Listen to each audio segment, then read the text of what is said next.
Um dos assuntos que mais bombou nessa semana foi o anúncio da compra do Twitter pelo bilionário sul-africano o Elon Musk.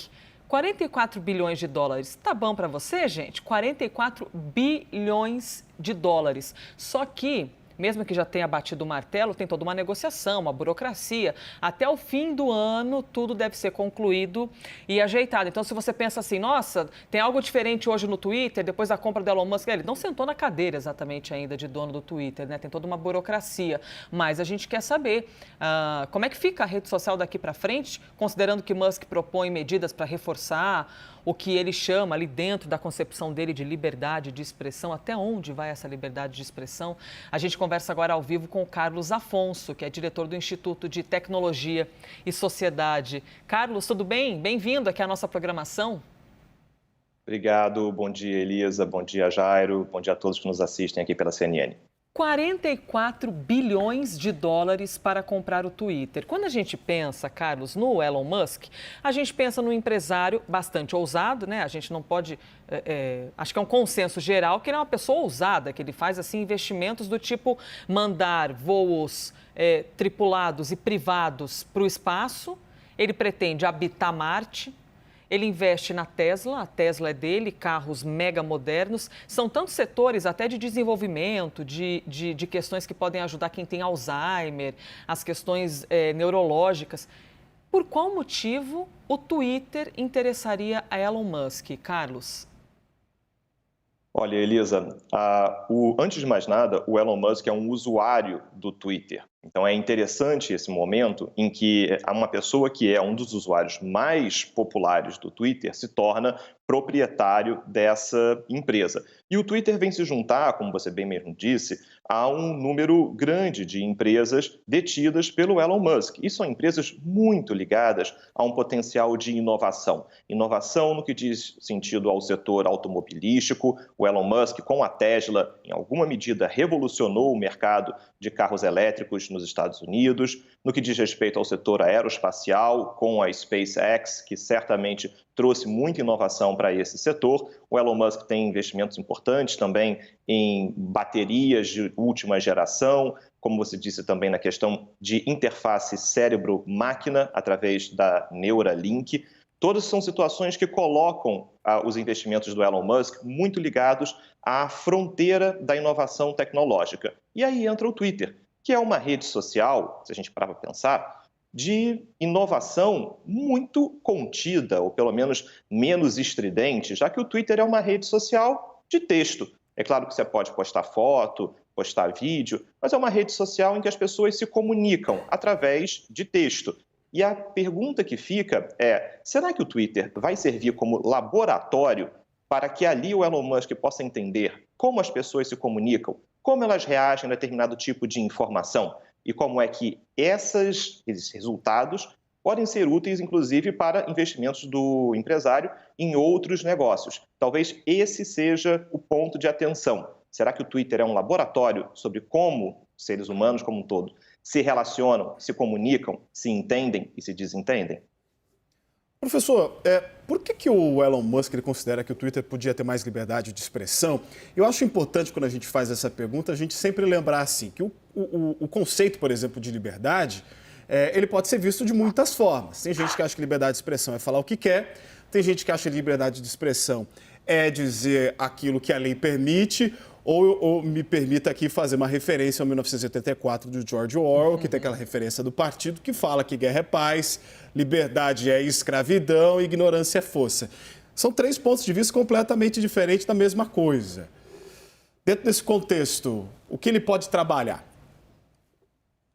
Olha, Jairo, o próprio Elon Musk tweetou dizendo que o que ele entende por liberdade de expressão é não estar muito distante dos padrões que são previstos nas legislações. Ele, inclusive, falou na lei. O que está por trás do tweet do Elon Musk é que não existe a lei, existem as leis dos mais diferentes países que vão tratar o tema da liberdade de expressão a partir de condições que são sociais, econômicas, culturais, construídas por muito tempo. Então, quando o Elon Musk diz que ele quer que o Twitter tenha menos moderação de conteúdo para viabilizar uma verdadeira liberdade de expressão global, essa é uma fala que rapidamente vai entrar em choque com legislações que são aprovadas e que são aplicadas ao redor do mundo. E especificamente no que diz respeito à moderação de conteúdo, a tendência global parece ir na contramão do que diz o Elon Musk. A tendência das leis ao redor do mundo é olhar para a internet, para o que é dito na internet, de maneira a fazer com que as plataformas possam se tornar cada vez mais proativas na contenção de discurso de ódio, de discursos tóxicos, de desinformação. A Europa acabou de aprovar uma lei bastante abrangente sobre esse tema, Reino Unido também. Então, acho que a gente tem aqui um cenário global que faz com que essa fala do Elon Musk sobre uma liberdade de expressão absoluta, quase que sem amarras e sem restrições, vai enfrentar uma dura realidade pela frente e talvez esse intuito do empresário acabe não se concretizando com a extensão que ele imagina. Carlos, de que maneira uma rede social ganha dinheiro? Porque a gente pode baixar um aplicativo, você pode ter a rede social e postar o que você quiser e não paga coisa alguma. Apesar de que eles têm acesso aos nossos dados e isso é uma baita riqueza, né? Porque os nossos dados valem muito dinheiro. Mas de que maneira na prática? E esses anúncios, eles têm limites, eles têm regras? Observando o futuro, né, com a chegada de Elon Musk, é possível que nós vejamos anúncios da Tesla e da SpaceX lá na nossa timeline do Twitter? Olha, Elisa, é bastante provável. E muita gente brincou na internet que o Elon Musk pagou 44 bilhões para comprar o Twitter, quando você pode baixar de graça no seu celular. A brincadeira, é claro, fica no reino da brincadeira. Mas é importante a gente entender aqui que quando o Elon Musk compra o Twitter por esse valor, ele certamente está de olho em aumentar a rentabilidade do Twitter. E o Twitter hoje é uma plataforma que tem quase que 90% da sua receita ancorada em publicidade, nos anúncios que cada um de nós vê ali na plataforma. É provável que o Elon Musk traga um novo modelo de negócio para o Twitter. Se especula muito a introdução de um determinado serviço de assinatura, que você teria acesso a funções extras para a utilização da plataforma. Mas é certo que essa introdução de um serviço de assinatura muito provavelmente não vai fazer com que o Twitter se torne um aplicativo pago. Você provavelmente vai ter uma situação em que você paga para poder acessar determinadas ferramentas, talvez até não ver publicidade. Outras plataformas seguiram esse caminho. O Spotify, por exemplo, plataforma de música bastante conhecida, 45% da sua base vem de assinantes, que justamente pagam para não ouvir os anúncios entre as músicas. Talvez o Twitter possa seguir o mesmo caminho. Você paga para não ver os anúncios na plataforma. O que é fato é que o Elon Musk disse que ele vê o futuro da empresa como um futuro menos dependente de anúncio. Bom, se não vai obter receita a partir de anúncio, ele vai precisar procurar essa receita em outro lugar. Talvez cobrando um pouquinho daqueles que querem ter uma experiência diferente no Twitter, pode ser uma das saídas. Quando a gente olha os números, por exemplo, de usuários do Twitter em comparação com as redes sociais da Meta, né, o Instagram, o Facebook, os números são assim, tem um abismo entre eles, né, uma diferença considerável.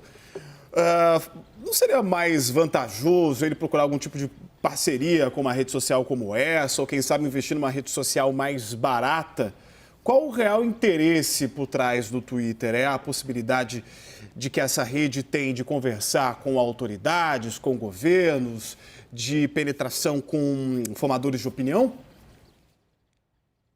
Jairo, talvez uma pista para essa resposta esteja na fala não do Elon Musk, mas do Jack Dorsey, que era o antigo CEO do Twitter. Quando o Elon Musk anunciou a compra, o antigo CEO do Twitter, o Jack Dorsey, disse que o Twitter é a coisa mais próxima que a gente tem de uma consciência global. O que está por trás dessa expressão? A ideia de que, ainda que eu tenha outras redes sociais com um número de usuários muito maior, o Twitter ele serviu nas últimas décadas como o ponto de encontro para pessoas discutirem os mais diferentes assuntos e uma rede na qual as autoridades já se acostumaram a se pronunciar. Nós estamos muito acostumados a ver no noticiário situações em que autoridades dos mais diferentes países postam alguma coisa no Twitter e isso vira notícia. Então, ser o proprietário dessa praça pública, por assim dizer, em que pessoas comuns, autoridades, influenciadores se encontram para discutir temas de interesse global, parece ter bastante valor. E como você fez a comparação com a Meta, acho que esse é um outro ponto de atenção. Elon Musk é conhecido por muito investimento em inovação. É provável que essa cara do Twitter que a gente conhece hoje também possa ser transformada, quiçá com outras formas de interação, com outras maneiras pelas quais as pessoas vão poder trocar informação e conversar entre si. Pois é, Carlos, quando o Twitter surgiu, e eu já nem me lembro que ano foi, 2005 ou 2006, eu não me lembro com exatidão o ano que foi, até se você puder me ajudar, eu sei que o Jairo já está ali, ó. Ouço os dedos de Jairo digitando atrás dessa informação. 2006. 2006? Quando surgiu o Twitter em 2006, a gente ainda vivia um astral diferente de rede social. Então, as pessoas gostavam muito de colocar suas opiniões, ainda hoje é assim. Mas eu observo que era um público diferente. A gente postava também muita foto no Twitter, fazia transmissões ao vivo pelo Twitter, conversando com todo mundo. E, aos poucos, o Twitter foi ganhando uma pegada muito de formadores de opinião, de fato, né? Quase que é um lugar onde você pode se informar oficialmente. Não é à toa que presidentes, incluindo presidentes norte-americanos, presidentes brasileiros e órgãos oficiais, comunicam pelo Twitter. Hoje em dia, qual é a maior característica do Twitter? Quem é o público-alvo do Twitter hoje em dia, Carlos?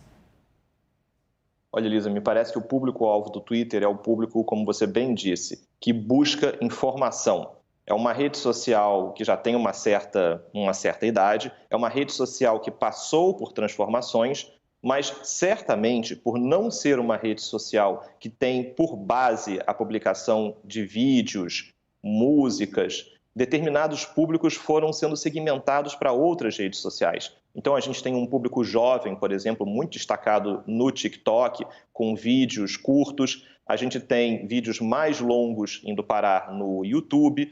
A gente tem os grupos, e geralmente grupos até mesmo de família, no WhatsApp, no Facebook. O Twitter, de certa maneira, se tornou esse legado de uma fonte de informação, onde a notícia é publicada, é discutida, é debatida, mas, ao mesmo tempo, como você disse muito bem, o certo ambiente em que essa discussão acontece, ele mudou. E ele mudou por quê?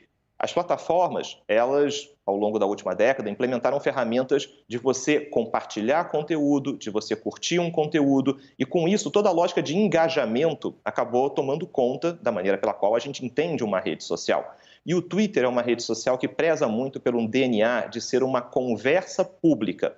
Só que uma conversa pública precisa de duas pessoas para conversar. O problema aqui é a gente entender como é que o Twitter pode, de certa maneira, acabar incentivando pessoas que, em busca de mais engajamento, vão utilizar contas falsas, robôs, para aumentar o volume da sua voz. E com isso, elas acabam falando sozinhas ou falando apenas para os seus seguidores. E no final das contas, a gente não tem uma conversa, a gente tem discursos, né? A gente não tem efetivamente um diálogo entre os usuários, e acho que esse é o ponto de atenção que todo mundo está olhando, especialmente com a compra do Elon Musk do Twitter. Será que o Twitter vai continuar a ser uma verdadeira conversa pública? Acho que esse é um ponto que a gente precisa prestar bastante atenção. Conversamos com o Carlos Afonso, diretor do Instituto de Tecnologia e Sociedade. Carlos, muito obrigado. Obrigado, Jairo. Obrigado, Elisa.